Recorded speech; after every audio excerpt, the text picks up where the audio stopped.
Itu kalau Itu. misalnya naik ke ginjal terus Mm-mm. ginjalnya kena, itu emang Mm-mm. nggak ada tanda-tandanya, Dok? Ada. Oh, ada. Ya awal jadinya pegel-pegel. Nanti Mm-mm. kencingnya sudah ada merah-merah gitu. Mm-mm. Kalau cewek itu paling Mm-mm. banyak ya kena Mm-mm. ISK tuh. Mm-mm. Nah, Mm-mm. ketika menstruasi kan pasti Mm-mm. pakai pembalut. Mm-mm. Idealnya ganti berapa jam sekali sih, Dok? Nah, berarti supaya nggak lembab itu sebetulnya menurut hitungan itu ada beberapa pendapat. Mm-mm. Kalau sebetulnya yang paling bagus nggak usah pakai apa-apa. Mau malah nggak usah pakai Mm-mm. apa-apa. Ada yang pakai obat antiseptik itu bolehlah. Mhm. Nah, sabun itu kan alkalin toh. Heeh. Nah, itu yang nggak ya ada yang pro dan kontra toh itu Mm-mm. sebetulnya.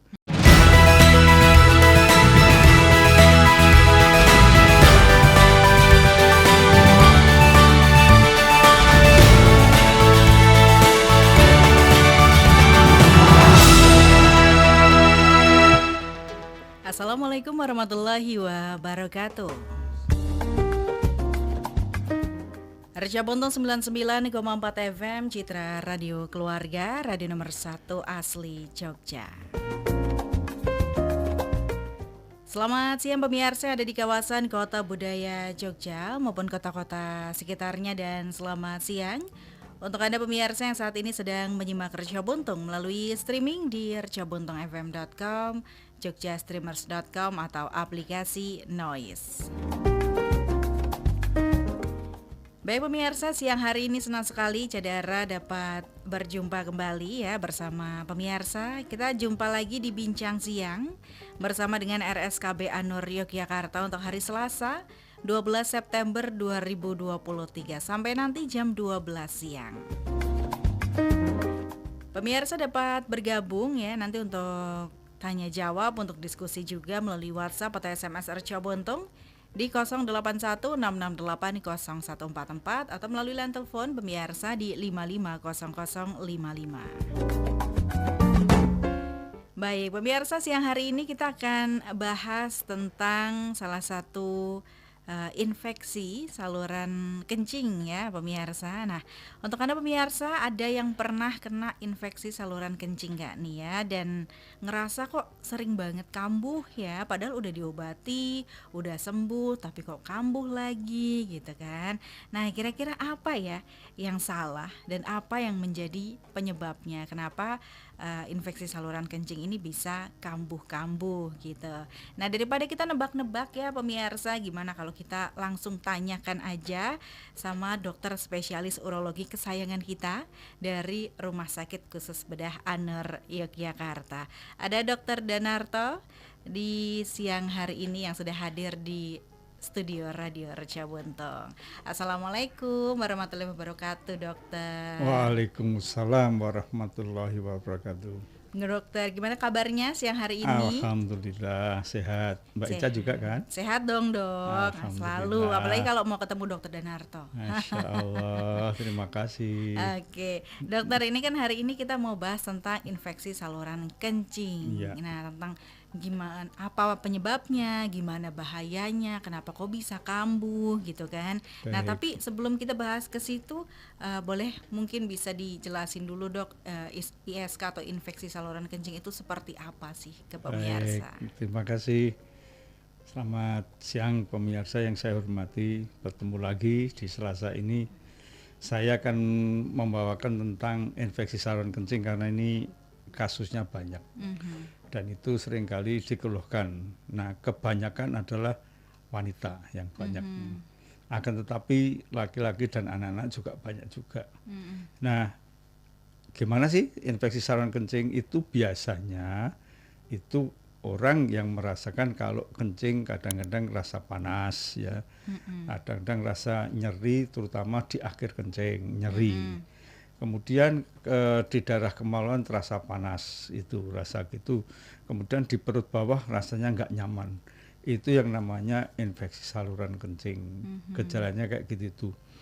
Nah, kenapa sih kok orang kena infeksi saluran kencing? Nah, pada wanita karena uretranya itu pendek ya, 4 cm kira-kira, dan dekat dengan anus, maka kuman-kuman di sekitar anus itu akan bisa masuk ke saluran kencing. Nah, biasanya itu dirasakan pada orang yang sedang mens kan itu. Mm-mm. Jadi kan itu lembab di situ tuh, maka Betul. akan mudah sekali. Nah, pada wanita muda akan sering terjadi gitu tuh. Mm-mm. Nah, akan tetapi ini bisa dihindari Mm-mm. supaya tidak gitu, maka misalnya ya sebentar ganti aja lah, sebentar ganti sehingga tidak sampai lembab, Mm-mm. maka tidak menginfeksi saluran kencingnya. Nah, gitu. Nah, tadi kuman-kuman yang dari saluran cerna itu yang namanya E. coli, yaitu E. coli itu sangat mudah sekali menginfeksi, maka dia berenang-renang bisa masuk, menginfeksi gitu. Nah, pada wanita yang sudah sepuh, yang sudah menopause, Mm-mm. ini di mana kadar estrogennya turun, maka kerentanan dari epitel itu semakin rentan. Maka kalau pada wanita muda mungkin masuk tapi minum banyak, maka Mm-mm. kencingnya banyak keluar lagi gitu, hilang gitu loh. Ya. Nah, pada yang sepuh yang sudah menopause itu kencing kadang-kadang yang males ya atau tanggung lah malam-malam. Nah, itu maka akan menginfeksi dinding saluran kencing gitu, Mbak Mm-mm. Eca. Mm-mm. Nah, sebetulnya tidak sekedar begitu. Jadi ini bisa nanti masuk di uretra, kandung kencing kadang-kadang masuk di ginjal. Nah, itu. Oh. Ya, dia naik, bisa Mm-mm. naik. Mm-mm. Nah, kapan itu terjadi? Biasanya orang yang nahan pipis. Mm-mm. Jadi penuh gitu, dia meluap. Mm-mm. Meluap lah, itu menginfeksi di ureternya, di ginjalnya, maka infeksi saluran kencing itu bisa dibagi dua, Mm-mm. yang atas dan yang bawah. Yang atas itu ureter dan ginjal, yang bawah itu kandung kencing dan uretra, yang tempat Mm-mm. keluar itu. Nah, bersama yang saya hormati, maka kalau itu sekali saja terasa gitu, minum banyak aja, minum Mm-mm. banyak, nanti pipisnya banyak akan hilang, nggak Mm. perlu apa-apa. Akan tetapi yang menjadi persoalan tuh loh, kok setahun ini sudah 2-3 kali Mm-mm. kejadian. Mm-mm. Nah, maka ini yang sangat perlu perhatian. Apalagi sebulan kok Mm-mm. ada lagi ini perlu perhatian. Pasti tidak normal. Oke. Nah, apa yang bikin tidak normal itu biasanya karena pipisnya nyisa. Nah, tidak nggak tuntas keluar. Mm-mm. Nah, itu biasanya kalau orang sepuh itu karena mungkin putranya banyak, maka di situ sudah turun ya, kandungannya sudah turun sehingga mengganggu aliran pipisnya. Nah, aliran pipisnya akan terhambat, maka akan nyisa, maka akan terjadi infeksi yang berulang-ulang. Mm-mm. Kalau orang muda, lah tadi orang muda itu biasanya yang males itu kalau sedang menstruasi nggak diganti-ganti. Entah dulu deh, Entah gitu dulu ya dok ya. deh, belum banyak, masih banyak nih. Nah, jangan ngirit, nanti sakit. Ya ganti aja, segera ganti itu. Cuma ya yang membuat iming-iming itu ada, wah semalam nggak apa-apa gitu kan. Nggak keluar Nggak kok apa-apa, kayak nggak keluar Pak. Tapi di situ lembab, nanti infeksi. Mm-mm. Maka yang jadi penting lebih baik sakit atau lebih baik tidak sakit. Nah, itulah itu yang harus dipikirkan. Kemudian kalau itu anak-anak. Nah, ini anak-anak itu biasanya kan kadang-kadang main pasir, main gitu kan. Nah, itu gampang sekali kuman-kuman itu masuk di titiknya kalau laki-laki apalagi perempuan. Nah, itu kan kadang kena pasir. Nah, itu gampang sekali menjadi infeksi. Oh. Nah, itu pada anak-anak yang segitu. Kalau laki-laki, ya laki-laki, nah seringkali memang kalau di sini saya kira jarang ya. Kalau ada di daerah Asia itu orang itu kalau pipis nggak cebok. Ya sudah pipis ya sudah gitu aja. Nah, itu kadang nggak tahu toh ini ada kuman di situ apa gimana lah, gampang gitu. Kalau di mungkin sekitar sini enggak ya. Sudah enggak ya. Dulu zaman saya kecil masih ada itu ya.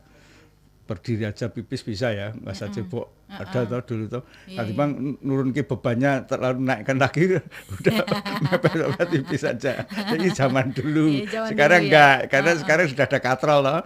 Pindahnya pakai katrol. Tapi biar nggak berat ya. Nggak berat ya itu. Nah itu jadi kalau itu pria tua biasanya misalnya prostat ya atau apa itu gangguan aliran kencingnya, maka di situ akan berhenti, pipisnya akan berhenti lama di situ, maka akan menginfeksi dindingnya.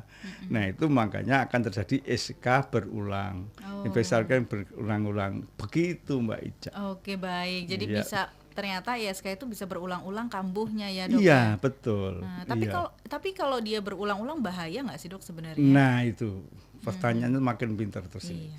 Jadi kalau infeksi tadi dikatakan, infeksi itu nggak dibiarkan aja, maka naik ke ginjal, naik ke ginjal. Lah. Tiba-tiba orang itu kok ginjalnya mengecil gitu. Mm-mm. Itu infeksi, jadi contracted gitu, mengecil. Nah, yang repotnya lagi, lo nggak pernah sakit apa, nggak hipertensi, nggak gula darah, kok ini tiba-tiba kok orang kok gagal ginjal? Ya itu tadi, infeksi, terus nggak dapat penanganan, rusak deh ginjalnya. Rusak ginjalnya, maka gagal ginjal. Nah gitu. Nah itu Gitu. yang ditakutkan sebetulnya.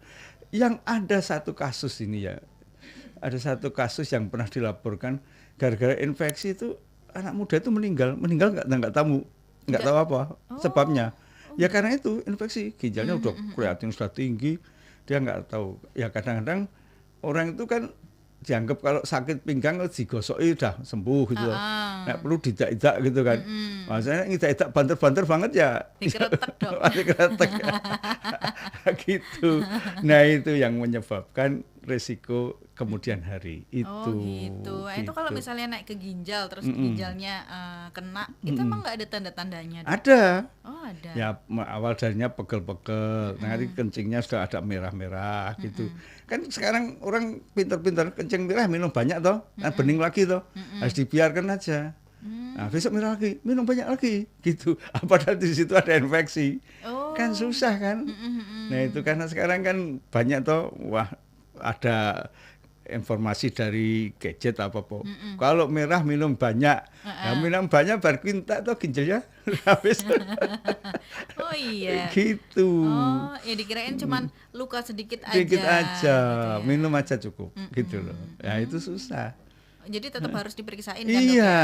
dipastikan ini apa, sampai diobati sembuh selesai, gitu, Hmm. itu. Itu kalau tadi yang balik ke menstruasi tadi dok, itu kan kalau cewek itu paling banyak ya kena ISK tuh. Nah, ketika menstruasi kan pasti pakai pembalut. Idealnya ganti berapa jam sekali sih dok? Nah, berarti supaya nggak lembab itu sebetulnya menurut hitungan tuh 4 jam, Mbak. 4 jam 4 sekali. jam ya, supaya nggak lembab. Ya, tapi kalau banyak banget 4 jam tuh gimana? Ya nanti ada yang nongol gitu ya susah ya. Apa tuh dok? Apa? Enggak 4 jam tadi loh. Iya, iya. Jadi kalau lagi menstruasi nih buat cewek-cewek 4 jam sekali. Ya 4 jam aja deh, jangan lama-lama. Itu mau Iya. banyak mau enggak 4 jam ya dok? Maksimal. Maksimal. Ya, Oh. kalau risi ya tiap jam ya boleh. Beli satu buat sehari no dok. Sehari ya nanti langsung mules loh ya. Iya, iya. Oke, tapi nih dok, ada nggak sih, apakah orang yang dia tuh pernah kena ISK, terus orang yang pernah ISK ini jadi rentan kambuh daripada orang yang belum pernah kena ISK? Iya, itu kebiasaan. Oh. Jadi kebiasaan tuh. Kalau orang itu kebiasaan malas kan ya malas terus sih. Jadi kan infeksi lagi gitu. Tapi kan orang yang rajin kan yang paling bagus tuh Mbak. Misalnya ya sebentar pipis capek, biar bersih, pipis capek gitu. Kan ada orang tuh malas engko ae lah, tanggung gitu. Ya, sedang siaran kok. Padahal pipis bisa ya. Iya bisa kan kasih lagu aja dok. Iya, iya, iya. Oke. Oh jadi karena kebersihan itu. Nah, kalau cebok nih dok ya, Ya. kita habis buang air kecil, buang air besar, cebok itu ideal pakai sabun atau enggak dok biar bersih gitu? Nah, itu ada beberapa pendapat. Kalau sebetulnya yang paling bagus nggak usah pakai apa-apa. Mau malah nggak usah pakai apa-apa. Ada yang pakai obat antiseptik itu bolehlah. Nah, sabun itu kan alkalin toh. Nah, itu yang nggak ya ada yang pro dan kontra toh itu sebetulnya. Ya sudah biasa cawek biasa aja nggak usah pakai. Oh gitu. Iya. Kan ada yang berpikirnya kan dari anus ke depan itu Ya, kan betul. pendek kan ya Ya, kalau cewek tuh dok. ah. Nah, takutnya biar bakteri atau kuman-kumannya nggak maju gitu. Iya nggak apa-apa. Sabun aja. Nggak apa-apa. Nanti kalau nggak ada sabun, Kalau nggak ada sabun nggak usah. iya. Tapi kalau cebok itu biar nggak lembab tadi kan pasti ada lembabnya. Nah itu harus langsung dikeringin nggak dok? Ya lebih baik. Lebih Betul, baik ya. iya. Jadi Maka kemana-mana buat disediakan tisu. tisu tadi. Mm-mm. Dia itu tisu, malah untuk raya susah tadi. Wah, no tisu. Enggak, itu untuk membersihkan, ngeringkan. Tisu Oh. yang di toilet itu loh. Itu untuk Mm-mm. mengeringkan. Oh, jadi itu juga salah satu cara buat membantu Tidak infeksi. menghindari itu ya. Infeksi, betul. Ya, Oke. Jadi ini betul. bisa buat pelajaran juga nih Iya, pemirsa ya iya, untuk iya, yang iya. cewek-cewek lagi menstruasi Mm-mm. maksimal 4 jam sekali lah Ya, ganti jangan lama-lama. pembalut. Terus kalau buang air kecil, buang air besar, dibersihinnya tuh yang bersih. Betul, Gitu. gitu. Jangan dikeringin biar nggak lembab. Iya, iya, iya. Oke, baik dokter, nanti kita lanjutin lagi bincang siangnya. Tapi sebelum itu pemirsa, kita akan simak beberapa selingan berikut ini. Tetap bersama kami dalam bincang siang.